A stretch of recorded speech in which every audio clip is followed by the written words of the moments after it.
Buo ang tiwala ni Senator Amy Marcos na siya ang tumutol na senador noon sa pagkakasabatas ng 2025 national budget na kung tawagin niya ay very bad budget.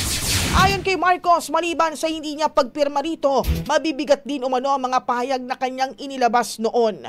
Base sa mga screenshots o resibo na inilatag ng senadora sa kanyang social media, makikita ang pag-apela niya sa kanyang kapatid si Pangulong Ferdinand Marcos Jr. na huwag munang pirmahan ang budget. Dagdag pa niya sa kanyang pagkakaalala, umabot pa raw siya sa puntong halos makiusap na siya dahil ayaw niyang mapahamak ang kanyang kapatid, ang pondo ng bayan at ang mamamayan. Pero sa kabila raw ng kanyang ginawa at mga pahayag ay tila deadma lang raw sa kanya ang Kongreso hanggang sa palasyo.